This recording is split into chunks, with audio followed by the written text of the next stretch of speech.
오늘 주신 이 시편 말씀은 오늘 104편인데요. 저자가 누구인지는 정확하게 알 수가 없습니다.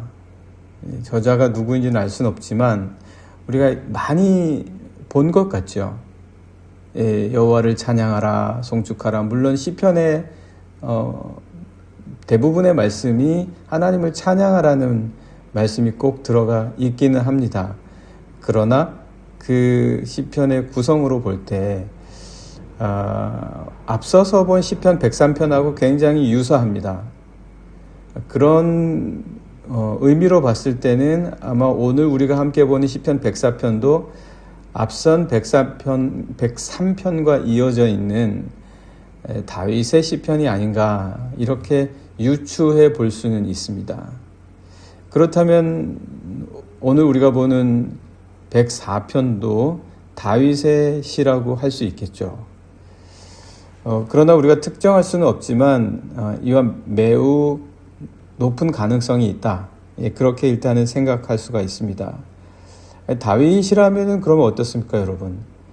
다윗은 어린 시절부터 7남매든 8남매든 성경에서 두 가지로 말씀해 주고 있는데요. 막내였습니다. 막내였지만 어려서부터 형들과는 달리 형들은 군인으로도 활동하면서 전장 그리고 전쟁터로 많이 가고 집안의 큰 일들을 맡아서 했지만 다윗은 초원으로 나가서 목자 역할을 많이 했습니다. 그래서 사무엘이 찾아왔을 때 기름 부을 자를 찾고 있을 때 유독 다윗만 그 자리에 함께 끼지 못하고 인정받지 못했던 거죠. 인정받지 못하고 또 특별히 선택받지 못했던 적이 많이 있었던 겁니다. 다윗은. 그러나 그가 하나님을 찾았고 하나님이 그를 찾으신 거죠. 이게 다윗입니다. 그래서 다윗은 어려서부터 목자 역할을 많이 했기 때문에 거의 들에서 있었던 거예요. 초원에서 있고 들에서 있었습니다. 그러니까 그가 보는 게 뭐겠습니까? 풀이며 물이며 하늘이며 강이며 빛이며 이런 온 우주 만물을 보는 거예요. 다윗은 그래서 뭐가 있냐면 다윗은 잘 맞춰요. 자기 자신을 자기의 자아를 잘 맞춥니다. 온 우주 만물에 맞추는 특별한 능력이 있었어요. 그의 시편을 읽어보면 압니다. 그의 시편을 읽어보면 자기 자신을 온 우주 만물에 맞추면서 거기에 동화시키는 거예요. 그래서 그 모든 만물을 읽어내는 특별함이 있습니다. 때문에 그는 상황 파악도 잘했고요. 그리고 단지 상황 파악만이 아니라 사람의 심정을 잘 읽어냈습니다. 사람을 공감하는 능력이 있었어요. 그래서 사람을 굉장히 많이 잘 다루고 사람을 곳곳에 필요한 때에 잘 쓸 수 있었습니다.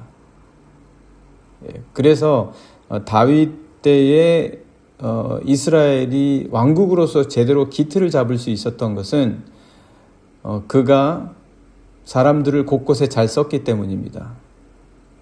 장수면 장수로서 나라의 대신은 대신으로서 그리고 성전을 지키는 문지기면 문지기로서 이 모든 기틀을 이미 다윗이 새겨놓은 거죠. 한마디로 말해서 공감 능력이 있었습니다. 공감 능력은 감정을 같이 느낀다라는 단순한 그런 뜻만이 아닙니다. 공감 능력이라는 것은 맞출 줄 아는 거죠. 잘 맞추는 거예요. 그러다 보니까 하나님의 뜻을 잘 찾는 거예요. 하나님의 뜻에 잘 맞출 수 있는 거예요.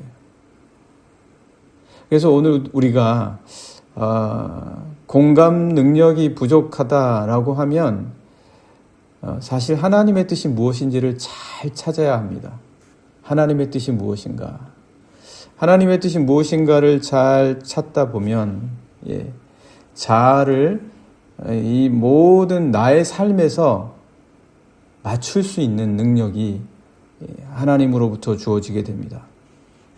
오늘 말씀도 한번 보십시오.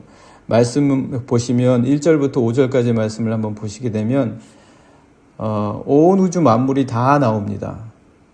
오늘 시편 104편을 전체를 보지는 못하거든요. 1절에서 9절까지만 보는데 그 이후에도 온 우주 만물이 다 나와요. 이 시편의 저자는 이 온 우주 만물을 어떻게 이렇게 마치 자기와 한 몸인 것처럼 노래할 수 있었을까? 자기와 한 몸인 것처럼 노래할 수 있었을까? 그래서 이 시편의 저자는 하나님의 뜻을 맞출 수 있는, 그 뜻에 맞추어 갈 수 있는 그런 특별한 은혜를 오늘 이 시편을 통해서 노래하고 있는 겁니다. 그래서 오늘 말씀도 보시게 되면은요, 1절에서 내 영혼아 여호와를 송축하라. 다윗의 시편과 매우 흡사하죠. 내 영혼아 여호와를 송축하라. 여호와 나의 하나님이여 주는 심히 위대하시며 존귀와 권위로 옷 입으셨나이다. 그러니까 옷을 보면서 존귀와 권위로 입을 수 있다라는 생각을 하는 거예요. 하나님이 옷을 입으신다. 그렇다면 하나님은 어떤 옷을 입으시겠냐? 존귀와 권위와 같은 옷을 입으신다. 그러니까 이게 자기의 생각을 하나님께 맞추지 않고서는 있을 수 없는 사고죠. 오늘 우리가 사는 이 삶에서도 공감할 수 있어야 된다라는 것은 맞출 수 있는 겁니다. 내가 내 사랑하는 자녀들에게도 맞춰줘야 되거든요. 내 사랑하는 자녀들도 이 세상의 삶을 살려면은 맞출 줄 알아야 돼요. 이 세상과 맞출 줄 알아야 됩니다. 그러나 단지 세상과 맞추는 것으로만 끝나서는 안 되고 하나님과 맞출 수 있냐라는 거예요. 그래서 오늘 이런 시편 같은 말씀들을 묵상을 하면 이게 맞출 수 있는, 하나님과 어떻게 이 믿음의 시인들을 맞췄는가를 찾을 수 있다는 거죠. 2절에서도 보시면 주께서 옷을 입음같이 빛을 입으시며 하늘을 휘장같이 치셨습니다. 그러니까 빛과 하늘을 보면서 맞추는 거예요. 하나님과 맞추고 있습니다. 이게 공감 능력이라는 거예요. 어디서 우리가 공감 능력 찾습니까? 아무리 사람들과 공감 능력을 맞추려고 해도 사람마다 다 다르고, 맞추려고 하다가 싸우고, 맞추다 보니까 내가 지치고, 이 맞추는 것에 대해서, 이 공감에 대해서 오늘 이 시편은, 오늘 이 시인이 그 시편 속에서 하나님과 맞춰야 된다, 이 말을 우리에게 해주고 있는 겁니다. 하나님과 맞춰야 된다. 그래서 3절에서도 보시면 물에 자기 누각에 들보를 얹으시며 구름으로 자기 수레를 삼으시고 바람 날개로 다니십니다. 그러니까 물에 누각에 들보를 얹으셨다. 물 위에 세우시는 하나님의 능력, 폭포도 있겠죠. 강의 상류도 있겠죠. 하류, 그리고 바다에까지 이르는 모든 그 과정에서 하나님을 느끼는 거예요. 하나님과 맞추는 겁니다. 자기 자신을. 구름이 나오고 또 바람이 나옵니다. 그 바람을 또 날개라고 말하고요. 그러니까 이런 모든 것들 속에서 맞추는 이 시인을 보게 됩니다. 4절에서도 보시면 바람을 자기 사신으로 삼으시고 불꽃으로 자기 사역자를 삼으시며 5절 땅에 기초를 놓으사 영원히 흔들리지 아니하게 하셨나이다. 오늘 우리에게는 하나님과 공감할 수 있는 능력이 있습니까? 오늘 우리가 만약 하나님과 공감할 수 있다면 우리 주변의 것들, 그리고 내가 처한 상황, 그리고 내가 사랑하는 사람들과도 공감할 수 있습니다. 공감할 수 있어요. 같이 맞출 수가 있다는 거예요. 예. 따로 떨어져서 홀로 아니면은 자기 혼자만이 아니라 같이 함께 맞추면서 같이 공감할 수 있는 은혜를 하나님께서 우리에게 부어주십니다. 예. 그분께 맞출 때 일어나는 놀라운 능력, 오늘 본 시편의 말씀에서는 우리에게 충만하게 그런 것들을 가르쳐 줍니다. 이렇게 다윗은, 만약 오늘 이 시편이 다윗의 시편이라고 한다면 하나님을 찾는 거죠. 그래서 하나님과 맞춥니다. 양들을 치면서 그 양들을 바라보면서 하나님과 맞춰요. 참 특별한 능력이죠. 모든 일상에서 하나님을 찾는 거예요. 하나님을 찾습니다. 사도 바울 아시죠, 여러분? 사도 바울. 우리가 이제 상황이 허락된다면 같이 갈 수 있을지는 모르겠지만, 바울이 2차 전도 여행 때부터 그리스 아덴을 가게 되죠. 아테네를 갑니다. 아테네를 갔을 때 여러분도 가보시면 아시겠지만 우상이 우글우글하는 거죠. 우상이 우글우글합니다. 무슨 신이 그렇게 많은지 몰라요. 신인 동영론이었으니까 신이 어마어마하게 많습니다. 그리스 가면. 그래서 그 우상이 우글우글했던 곳이 바로 아테네였습니다.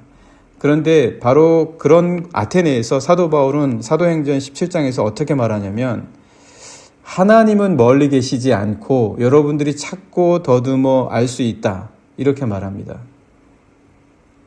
그러니까 우상이 그렇게 많은데, 만약 우상이 그렇게 많다면 여러분들 여기에서는 우상을 찾을 수가 없습니다. 하나님이 계신 곳에 가셔서 하나님의 형상을 찾으시고 하나님을 발견하십시오, 이렇게 말할 만도 한데, 사도 바울은 오히려 그렇게 우상이 우글우글한 곳 한가운데에서 하나님은 멀리 계시지 않고 바로 여기 계십니다, 그렇게 이야기를 합니다. 그러면서 바로 여러분들이 하나님을 더듬어 찾아 알 수 있다. 그리고 우리는 바로 그것을 힘입어서 살며 존재합니다. 그렇게 사도행전 17장에서 말을 합니다. 그렇게 우상이 가득한 곳에서 바울이 하나님을 더듬어 찾으라라고 말하는 것, 하나님을 더듬어 찾으라고 말하는 것, 하나님이 가까이 계시다라고 말하는 것, 어떻게 보면 우리의 일상의 모습일 수 있습니다. 우리가 살아가는 이 삶의 현장에서, 우리가 직장이든 아니면 우리가 관계하는 어느 곳이든 바로 그곳은 아덴과 같을 수가 있어요. 아테네와 같을 수 있다라는 겁니다. 멋지고 화려하고 갖고 싶고 이루고 싶고 내가 성취하고 싶은 너무나 많은 우상들이 가득 찬 곳이 나의 일상입니다. 눈에 보이는 것, 그리고 사람들이 누리는 것, 그리고 온 땅에 가득해서 힘과 아름다움을 자랑하는 많은 것들이 가득한 게 바로 아테네와 같은 곳이, 사도 바울이 가서 보았던 그 현장이 바로 오늘날 우리가 살아가고 있는 이 삶의 현장일 수가 있습니다. 바로 그곳에서 우리는 이렇게 말할 수 있죠. 우리가 여기서 도대체 어떻게 하나님과 공감할 수 있습니까? 우리가 어떻게 여기서 하나님을 찾을 수 있습니까? 우리가 어떻게 여기서 하나님과 맞출 수 있습니까? 그렇게 말할지도 모르겠습니다. 그러나 사도 바울은 바로 그런 현장 한 복판에서 하나님은 가까이 계십니다. 여러분들이 바로 여기서 하나님을 찾을 수 있습니다. 더듬어 알 수 있습니다. 그렇게 말합니다. 그게 공감입니다. 그게 공감이에요. 어떨 때 보면은 아이들하고 하나도 공감이 안 돼요. 공감할 만한 것이 조금도 없어요. 그 건덕지가 없어요. 그것을 찾아내서 발견하는 게 공감입니다. 어떻게 보면 도저히 맞출 수가 없어요. 야, 이거 어떻게 맞추냐? 얘하고 내가 어떻게 맞춰가냐? 이런 상황에서 내가 도대체 맞춰 줄 수 있는 게 뭐가 있냐? 이렇게 말할 수가 있습니다. 바로 그런 곳에서 공감을 찾아내서 발견하는 겁니다. 그게 공감의 능력입니다. 우리 그리스도인들은 어떤 상황에서라도 하나님을 찾을 수가 있어요. 하나님이 계세요. 하나님이 역사하십니다. 하나님이 역사하시지 아니하시는 곳은 한 곳도 없어요. 바로 어떤 상황에서라도 하나님이 역사하시고 하나님이 가까이 계셔서 우리가 찾아낼 수 있는 것, 그게 공감입니다. 그래서 오늘 시편 기자도 바로 그런 온 우주 만물에서 사람들은 우상을 발견하고 우상을 만들어내고 우상과 함께 맞추어 나갈지 모르나 하나님을 아는 백성들은 하나님을 찾아서 발견해야 된다. 오늘 우리가 가야 할 일상은 어떤 곳입니까? 오늘 우리가 관계해야 할 일상은 어떤 곳입니까? 나는 어디서 도저히 맞출 수가 없는 그런 상황이 됩니까? 나는 어디서 하나님을 찾기가 어렵습니까? 오늘 이 시편 기자는 온 우주 만물에서 하나님을 찾고 발견합니다. 6절부터 함께 한번 보실까요? 6절. 옷으로 덮음같이 주께서 땅을 깊은 바다로 덮으심에 물이 산들 위로 솟아올랐습니다. 바다를 보면서 그냥 단지 바다, 물이 땅 위에 덮여 있는 것을 보면서도 주님을 바라볼 수 있고 찾을 수 있는 거예요. 주님을 찾는 겁니다. 7절도 보시면 주께서 꾸짖으시니 물은 도망하며 주의 우레소리로 말미암아 빨리 가며, 단지 시내가 흐르는 모습을 보면서도 주님이 꾸짖으시는 것을 찾는 거예요. 주님이 안 계신 것이 없어요. 주님이 다 계세요. 물이 흐르는 모습을 보면서도 주님이 꾸짖으신다고 말할 정도입니다. 주님께 맞추니 주님과 공감하게 되는 거예요. 주님이 역사하시지 아니하시는 곳은 어떤 것도 없는 거예요. 놀랍게 멀리만 계실 줄 알았던 하나님께서 바로 나와 가까이 내 일상 속에서 살아서 나와 함께 하신다. 8절. 주께서 그들을 위하여 정하여 주신 곳으로 흘러갔고 산은 오르고 골짜기는 내려가나이다. 산을 보고 골짜기를 보고 하나님을 느끼고 공감하고. 9절. 주께서 물의 경계를 정하여 넘치지 못하게 하시며 다시 돌아와 땅을 덮지 못하게 하셨나이다. 네, 여러분, 오늘 우리가 살아갈 일상에서도 하나님을 찾고 발견하십시오. 하나님께 맞추십시오. 그럼 하나님과 공감하실 것이며, 또 우리가 처한 상황과도 공감하고 우리 사랑하는 이들과도 공감할 줄 믿습니다. 함께 같이 기도하기 원합니다. 하나님, 오늘 주님과 맞출 수 있게 해주시고, 그래서 하나님과 공감할 수 있는 하루 되게 해주십시오. 같이 기도하시겠습니다.